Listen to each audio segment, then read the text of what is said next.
Hello everyone and welcome to another episode of Tom's Gadget Garage. Today I am back up at Phoenix, Arizona's South Mountain Park to test out the Segway Ninebot Max G2, yet another firmware update, version 1.5.2. Funny story, I published my last video on 1.5.1 last Monday, and the same day they came out with another firmware update, which was really exciting.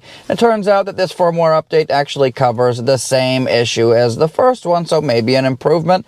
So what I'm going to do today is I'm going to take the Segway Ninebot Max G2 back up South Mountain and see if we see any differences. If you recall, last time around, a couple things that I noticed is one, it seemed like there was less power, seemed like there was more battery consumption, but it did appear that the braking issue was more or less resolved in that I wasn't able to hit those top speeds of, 25, 26 plus miles an hour because the scooter did a much better job of gradually applying the brakes. Whereas before, if you recall, you hit 25, 26 miles an hour and out of nowhere, boom, hits the brakes, strong enough to knock you on your butt, which isn't good when you're moving at those speeds. So without further delay, I'm going to take the scooter up the mountain and then back down again, and we'll see how it performs this time around. So stay tuned.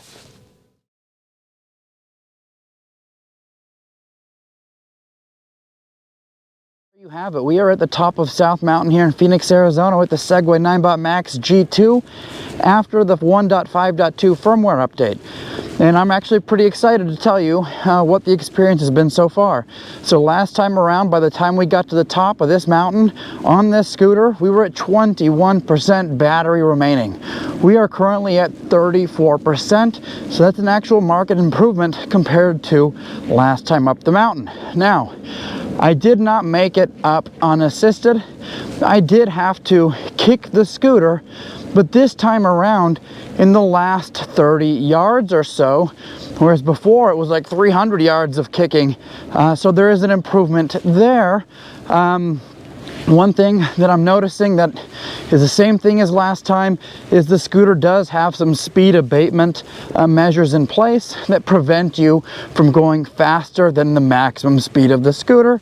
So as soon as you creep over 22 miles an hour, you can absolutely feel the brakes kicking in. So we'll hop back on the scooter and head back down the mountain, see if we learn anything new.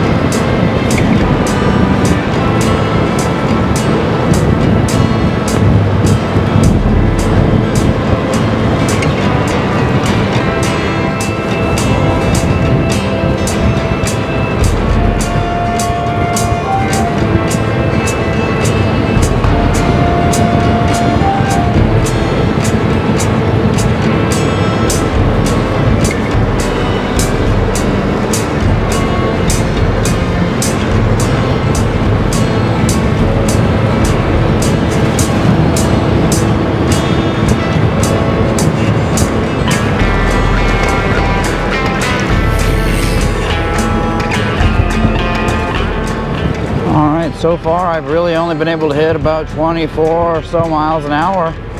These are areas that I had no problem prior to the last two updates, hitting 26, 27 miles an hour.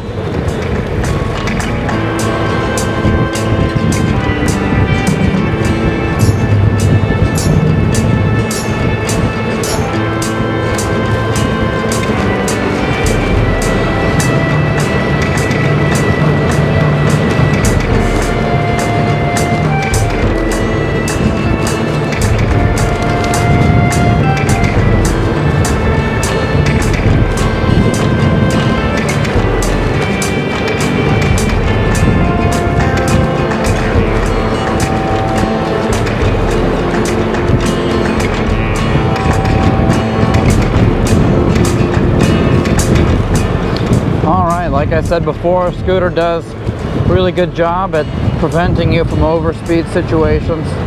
So you're not really going to have the opportunity, at least on this mountain, to hit those 26, 27 mile an hour speeds anymore.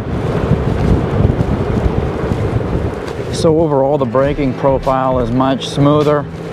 Now, when the scooter applies the brakes, it does so in a very smooth fashion.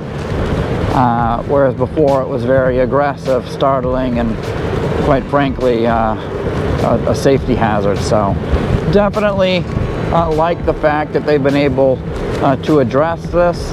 We'll see what we end up battery wise, but you know, I was honestly impressed with how much battery we had, you know, at the top of that climb of, you know, over 9 miles up this mountain, and what will likely be approximately 2,000 feet in elevation gain. So we'll see what we end the ride at battery wise, but you know, this is looks so far to be a significant improvement over 1.5.1.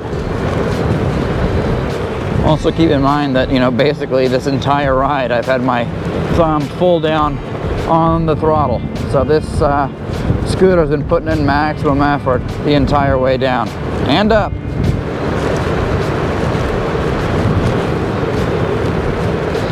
You got the city of Phoenix in the metro area there out in the distance. It's one thing I love about South Mountain is that you've got absolutely beautiful views. Basically 360 degrees once you get to the top there.